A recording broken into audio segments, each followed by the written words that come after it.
If you're a residential real estate agent earning $200,000 a year and you want to grow your passive income, this show's for you. Learn the secrets other agents use and hear from experts in our field in order to guide you along your journey to investing in assets like apartment communities so that you can turn your commissions into cash flow.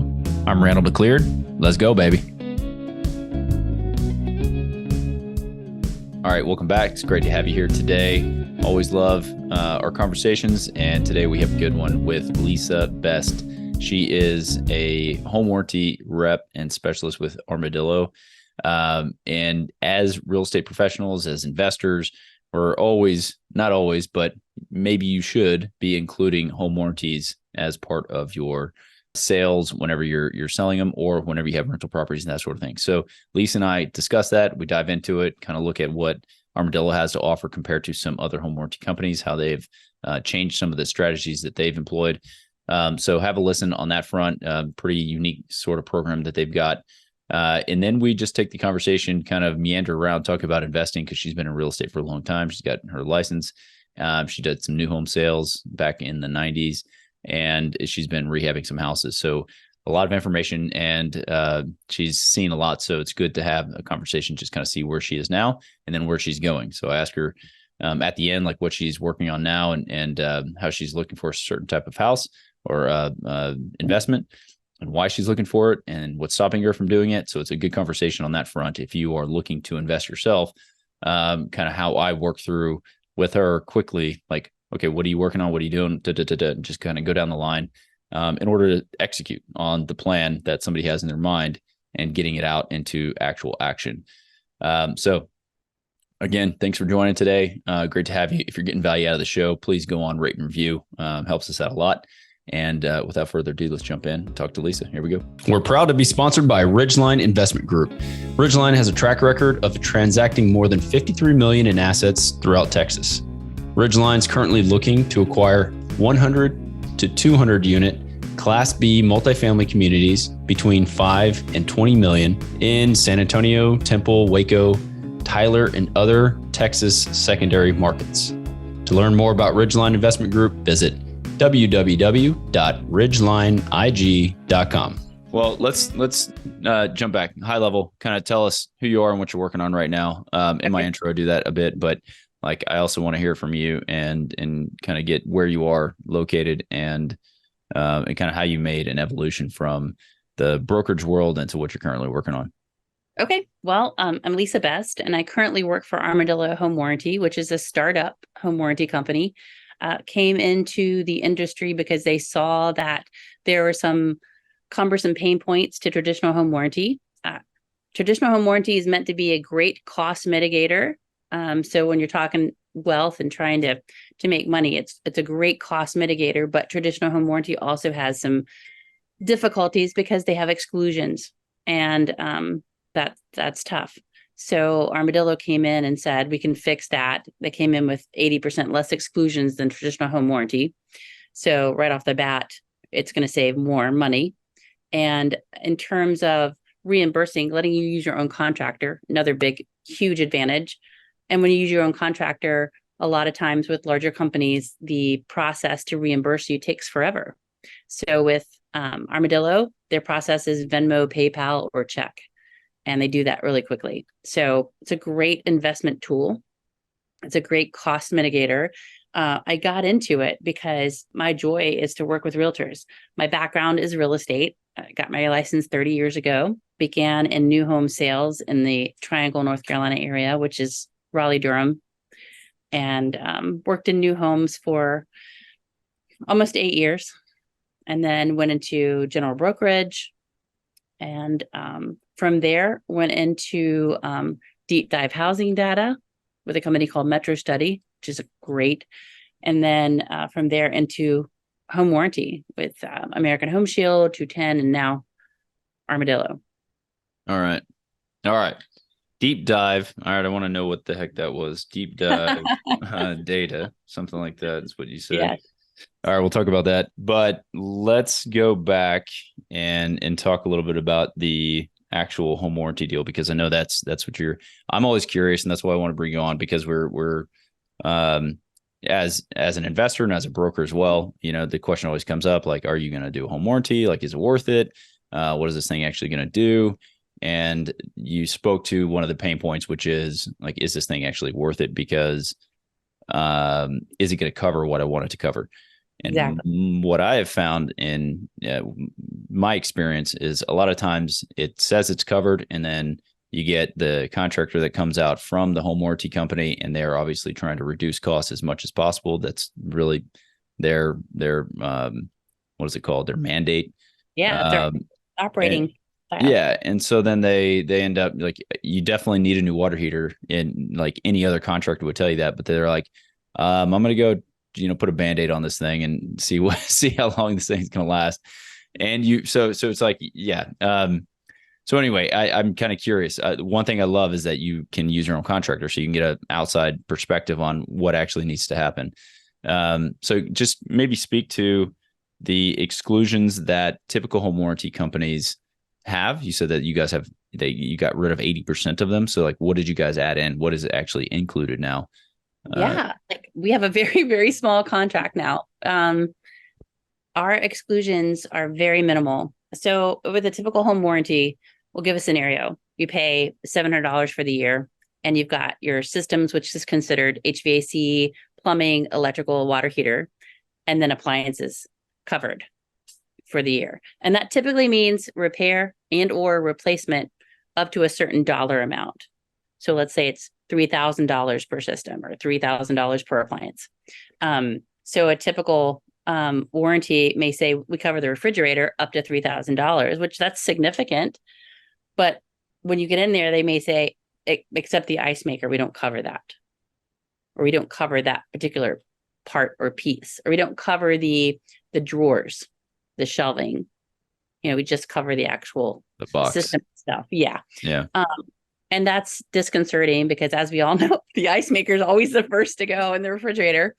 So things like that, we do cover those. Okay. And so it makes it just a much more cost-effective tool for sure. And then when you're talking about using your own contractor, that's a significant advantage because, like you said, when you have to use a home warranties contractor, those are pre-negotiated rates. So the incentive for a company to come out to a warranty client versus a retail client, you can tell that's going to be minimal. Mm-hmm. Those people are going to be the least and the last to get serviced. So oftentimes that's why you see there's a longer wait for someone to get to you. When I sold traditional home warranty, I would tell people it's not an emergency service. So if the water heater blows and water's gushing out, call someone right away. Don't go through the warranty, because I couldn't guarantee that someone could get there. But with Armadillo, being able to use your own contractor, it is for an emergency. Call somebody, go through your warranty and call someone. Yeah. So it just makes it a much more expedited and beneficial tool. So if it's in that scenario, water heater blows midnight, you get a 24-hour plumbing service out there. They come, they replace it. What guarantee do I have as a consumer that thing is actually going to be covered? Because it's already been ripped out of the wall. Like what, like how do you guys know that it wasn't just tampered with because you didn't send a guy out or something like that? I don't know. Like, is it just like no questions asked? Okay, this guy is a licensed plumber and he's on our approved vendor list or something, or what does that even look like? The way they do that is they give you up to a dollar amount that you can just automatically do. Oh, okay. So let's say it's $400. They can come out and they can do anything up to $400. If it's going to be more than that, they foresee that, it's going to have to be replaced. Then what they typically do is they have to call an authorization line, which for traditional home warranty can take forever. With our company, they man it. So someone's there to answer the phone, and they just have to get authorization to go ahead and replace the system. Got it. So the customer or the buyer, the owner of the house, whatever, knows whatever that limit is per item going into it. Okay. Yeah, that's interesting. So I guess, with your experience when you were buying, are you still flipping houses? You still doing that? I just did one last year, end of last year. Mm-hmm. End of last year. Okay. Is it so? Are you using your own service? Are you offering home warranties? Are you like, how do you guys do that? So, when we flip, Yeah. oh yeah, I always put one on there. Yeah. Definitely. I think it's so advantageous for our peace of mind, because no buyer with a heart wants to think that they're, letting their home, or no seller, excuse me, wants to think that someone's going to take over their home and have an issue. You really don't. You don't want that for them, and you definitely don't want it to come back to you. So from a liability standpoint, it's good just to have that to say, hey, over and above, we're leaving this in good shape for you, but also we've got some, kind of insurance for you down the road, at least for the first year. Yeah. And then they can renew that, yearly, take it on themselves if they want to. Yeah, for sure. Yeah. It's one of the things because I'm a broker as well, as when I list, my insurance company wants me, they're like, you're not covered unless you give a home warranty. Like, you have to at least offer it. If they don't want it, great. But so we have to offer it every time. And we always do one on a flip. It makes the most sense to do. It does. So, okay. Well, let's see where we can take this, because, we can talk investing, we can talk home warranties, we can talk just general real estate and that sort of thing. Obviously, the point of the show is helping real estate agents and professionals get into the investing game if they're not already in it. We talk a lot about, syndications and funds, and those are some of the things that I'm working on now, getting into the bigger deals. But I love talking about even just bread and butter, single family houses, fix and flip, anything that you are like well versed in is worth having the conversation around, so that experiences that you have, you can share with people so they can get a leg up. So I'm curious, if you think back, you started in the new home sales. What was it that really gave you the courage and the encouragement, I guess, to go and actually buy one? What was the first, were you afraid of it? Was it let's just rock and roll, let's do it? It really wasn't. I think that it all depends on, what market you're in. And you have to be savvy enough to understand the trends in your market, and, how quickly things are selling and or not. One nice thing about the Raleigh-Durham market, and you probably have seen it on the top 10 places to live over the past, 20 years. One thing about our market is we are insulated from typical national trends. So like you mentioned, 2008 earlier, 2007, 2008, definitely a downturn, definitely a difficult market. But in this market, we don't experience those high up and downs like a Florida or a California did, or those great amount of foreclosures. We stay pretty steady. We have the universities that give us a great base of workers. We have Research Triangle Park that creates just a great base for, business activity and economic activity. So we just don't tend to have those swings. So for me, as an investor, it makes sense in this market. And very little scares me here, because there's an influx of people all the time. Yeah. Yeah, it's similar to San Antonio. Like we don't have the highs and lows. We certainly, like, when I started buying, this is what I was saying. When I started buying, it was 2009 when I bought the first one, and it was just a very depressed market, and I didn't realize it was one of those lucky time to enter the market. And I was buying houses for, I think the first one was $10,000 actually, $10,000 the first house. Oh, isn't that crazy to think about? And then, I started buying $20,000 houses in just chunks, and so, knowing your market is one thing, but also just getting out and actually doing it and just buying something. You really don't know what you don't know until you're active in doing it. And then you learn as you go, you iterate, and you make sure that you're just constantly trying, right? So I guess let's talk about, how you are structured now. You're rehabbing houses. Kind of tell me what it is that you're looking for. What does your buy box look like, and how often are you buying these things? Said that you're using your son for swinging hammers, so you got some labor there. he would like to work himself out of a job too. Yeah. I'm looking for that. I still like a single family home. And I'm still looking for something that can be, like we said, can be rehabbed. It's structurally sound. The bones are good. Has cosmetic issues. And or I find that a lot of buyers can't get over even small things like paint, a hole in the floor, floors being uneven scares them to death. And so those scenarios, if you're savvy, you understand and have gone underneath and looked at it and feel like that's going to be a good investment, you can oftentimes get the deal, which that's key. Yeah. I still like single family homes. I still like them at a lower cost average than you see going in the market. I'm finding that in the Raleigh-Durham market, you have to go a little further out now than you used to, for sure. Our triangle area has expanded out further. So I'm thinking now 20, 25 minutes outside of that market is where you're finding the bread and butter now. Yeah. But it's also expanding out to those areas. So I feel like you're also getting in a good time. Yeah, that's kind of similar. I started buying outside of San Antonio a while back. Just in there, we have a similar triangle, San Antonio to Bernie, to Braunfels and Seguin. And so I started buying stuff all in that range.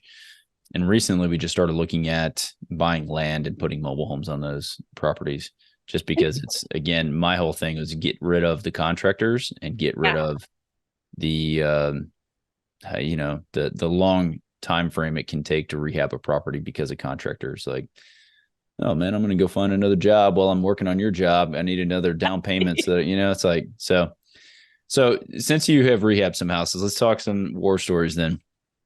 Tell me the maybe one of the worst things that's happened to one of your rehabs or to a project or on a project and probably is, stolen property is the worst. Yeah. It's the worst. So what happened? We had materials taken from the job site, flooring. One time we had, they were taking copper out of your HVAC system. I mean, had that. Those are tough experiences. How would you, again, someone listening's never rehabbed a house. Like, what did you do to mitigate that going forward? Like, how did you stop that from happening? Always storing them where you can lock it. That's a key. I mean, that sounds common sense, but that's not always the case because you're not always the one in the house. There's workers in the house, there's contractors doing work. So making sure that you're going to have to be present. You're going to have to make sure that you're the one locking it up. You can't really always trust. So were you locking it in your house, or were you getting like a Connex box and you were just putting it off to the side and you're dropping your like materials box? Yeah, both. Yeah. Both. Yeah. Okay. Cause that's what I would recommend. One thing that I did, and anyone listening, this is it's a hack when you have a house that doesn't have power, or if the house, you don't want to set up Wi-Fi for that house. You get some game cameras, and the game cameras you can set up all over, like inside and outside. And there's a system that you can have it text you when there's movement in the house or motion. That's great. I didn't know that. When motion comes, it'll take a picture of it and it'll text it to your phone. So I caught plenty of people breaking into properties. And I remember one time I went to a house. I called the police. I'm on the way down there. We had just started rehabbing this place. We had a bunch of materials in there, and I'm on my way. And when I got there, the police had just gotten there, and they went in the house, and the guy had a knife on him, like just sleeping on the floor with a knife on him. And I was like, what the hell would I have done if that was me that went through that door first, So anyway, yeah, just if you're rehabbing a house, I have all kinds of stories like that. But yeah, the game camera system is pretty solid. You set these things up again, and you can just have pictures taken and sent to your phone, so you know who's in the house. You can give those to the police, all of that good stuff. We went to more of a like an open door. I don't know if you ever toured any of their properties when they listed those things, but they always had this tiny little Wi-Fi system set up in the house, and so we kind of set that thing up, and now all of the houses that we have actual live cameras. And so I can log in, kind of see what's going on. I like it. Yeah. So a couple tips there. I mean, again, I can talk rehab stories. I can talk these things all day.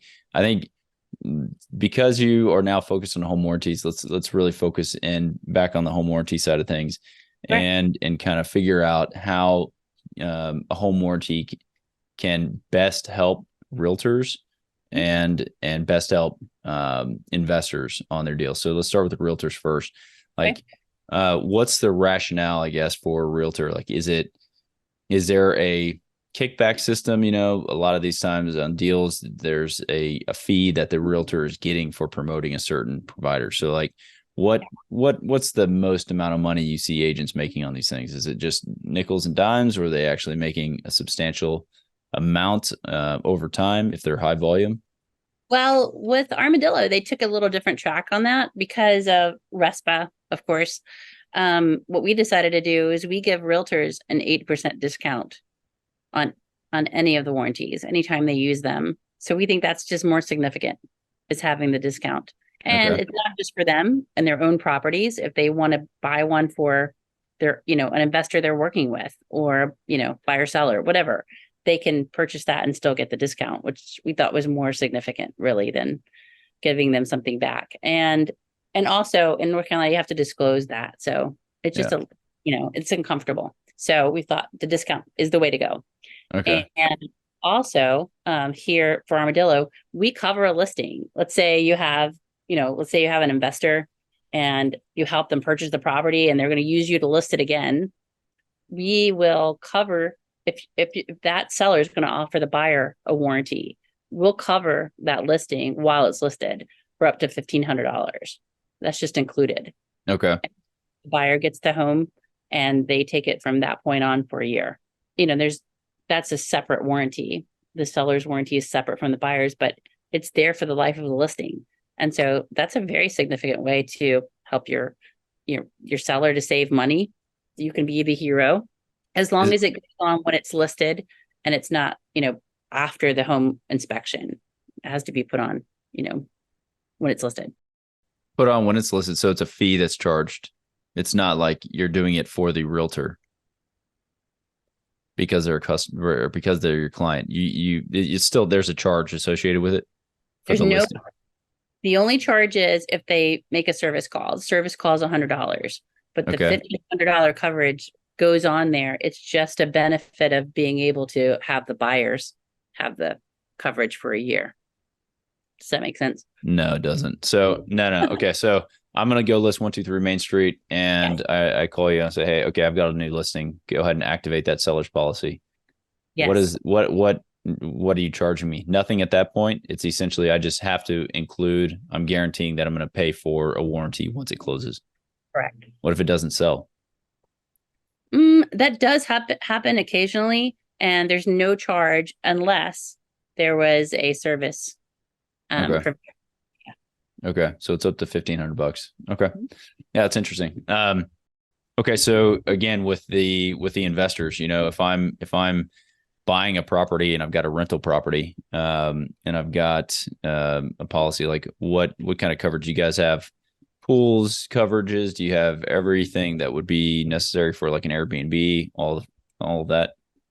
We do. We start at in the 400 range, and that's still systems and a few appliances. And then we go all the way up to a premium plan, which is your everything, your bells and whistles, your garbage compactor, your, things like that. And then you can have extras like whole house generator, pool spa, a well and septic, which is huge. Yeah. Extra for freezer, wine cooler. Yeah. Well, man, that's good. That's a big. Well, what is homes you were just talking about? Putting manufactured homes on land. Mm-hmm. Those are covered. Okay. Those with a home warranty, and they often have well and septic. So that's big. Yep. Well, what would you say your best piece of advice would be for real estate agents looking to invest, looking to put some money to work? You've done a number of things. You've been rehabbing some houses, got some. So like, what would you say? I would say take a risk. I would say take a risk. I mean, I think people shy away from it. They look at things like interest rates and they get, fearful, and they say, well, I don't have all the money I need to invest. Like, there's so many creative ways to invest. Like, get to know your real estate community, get to know all your mortgage lenders, get to know all those people that can be great resources to you. There's ways to make it happen, but just make it happen. Take a risk. Don't be so gun shy. Don't listen to the naysayers. I mean, you have to take the plunge at some point. So do it. Would you say there's a like lowest barrier to entry point? Okay, if you say just go do it, like what does that even mean? I Obviously, mean, there's 1,000 different ways you can invest in real estate. there really are. I mean, just go out there. I would go outside a little bit of the triangle area and find, a tiny home, maybe a tiny home, like a literal tiny home, maybe a manufactured home on a piece of land. I mean, get there. I think so many people see 7-8% now, and it scares them to death. Well, I was selling in the 1990s, and that's what we had. Yeah. 7, 8, 9%. My parents bought 13, 14%. I mean, it's okay. Yeah. Yeah. It's all temporary. It's never going to be this, forever. So yeah, I remember having those conversations with my parents too. It's like, this is nothing. So yeah. Exactly. So what else are you working on right now? Oh gosh. Well, just looking for some investments. I'm actually wanting a duplex now. On the outskirts. They're hard to find in the country, but that's what I'm looking at. Yeah. And what's the rationale there? Well, I have a 22-year-old who needs to go ahead and invest as well. So that's the thought process, is get him in the process. He lives in one part and then we rent out the other. Yeah. Yeah. That's a great idea. Yeah. House hacking 101, buy something, live in it. I mean, I heard something the other day and it's that is not for everybody, but it is absolutely a really good strategy because you can go get an FHA loan, or you can get like up to 4 units. You can get an FHA loan on. And if you have the ability to live in one, you will be living for free. Essentially, you're going to be growing your appreciation over time, and you'll reduce your expense by reducing your mortgage to zero. Hopefully, maybe you're making a little bit of money. Yes. And so, yeah, if you look at something like that and you have the ability or the desire, a lot of people, when you get a little bit older, you're like, I want my own space. That ain't going to happen. I'm not going to do that. And so it's not for everybody, but yeah, absolutely. If you can do it, do it. Yeah. And I don't know what rates are like. I'm sure rentals in San Antonio are high. I mean, here, the average rental is $1,800. Yeah. I mean, that's astronomical. It doesn't make any sense to rent. Yeah. I mean, for apartments, it's one thing. You can still get, $1,100 or you can get $800 depending on where you are. But for housing, yeah, it has increased. I think $1.40, something like that a foot. So if you're living in a decent sized property, then it's not inexpensive. Not at all. Yeah. So, okay. So you're working on that. What's stopping you from buying one? Finding one. How are you looking? I'm going to work through a little scenario with you here. Oh, that'd be great if you could help me with that. So, yeah. How many are you looking at per day? Not very many. I mean, probably 4 or 5 at the most. So you have that many to look at. Mm-hmm. Okay. Well, that's a decent number. So is the price too high to make it make sense, or what is? It's been a combination of that and just the quality of the actual duplex itself. Okay. So no new construction, no new builds, anything like that you've seen. Have you looked at maybe building one? Are you at that point, or would you guys ever consider doing that? I would consider doing that. Yeah, because I mean, then you're getting a brand new product. It just depends on timeline and how much time you have. Fully entitled dirt is, it's if you get fully entitled dirt, you know what I'm talking about when I say that? Yeah. Okay. Yeah. So it's got utilities, everything's ready, everything's there. It's already permitted, or not permitted, but it's got, platted and zoned properly. Yeah. Yeah. And then all you have to do is build. Because, what I have found recently is that labor for the things that I've been looking at, these development deals, is coming down a little bit. I've found a few builders who can build at reasonable prices. And so my basis in a deal would be significantly lower than if I were to go out and buy it new. And then you have the experience, and it sounds like your son has the ability to manage a project. Go out, hire all the trades, do the work, and then you could be in the deal for, 70% of full retail value. Mm-hmm. And that spread is yours rather than someone else's. again, not for everybody, takes a lot, but if you have the time and the energy and the ability, then that's definitely something that I would look at doing. Again, that or you could start putting out feelers for a bunch of wholesalers, like, hey, I'm looking for a duplex. Get on every single Facebook board that you possibly can. Drop your email and be like, hey, this is what I'm doing. This is what I'm looking for. This is my exact buy box. I want a duplex that is this vintage, everything you have in there. And then really that's it. But I always ask because I'm curious. Like if you have that goal and that's what you're working on, then how many you're actually seeing, how many you're actually touring, and how many offers have you made? Because that's really what it comes down to. And it really is. Because, and I don't know how things are moving over there. Like what in San Antonio, it slowed a little bit. And I mean, we're still getting tours, we're still getting offers, we're still getting things coming through, but it's definitely slowed down. One, it's the end of like the summer buying season, and so we're getting into school year and that sort of thing. But man, I was going somewhere with that. Like really, if you're not making the offers, that's really what it comes down to. So like again, how many offers have you made on those things? If it's that's what it was. If it's slowing down and sellers are still high, have you put in low ball offers just to see? Yeah, right? Yeah, for sure. Yes. So I'm always going to do that. Yeah. So people are like, don't do that. It's going to hurt their. I don't know. Yeah. As a realtor, I'd rather have an offer. Yeah. Than not. So yeah.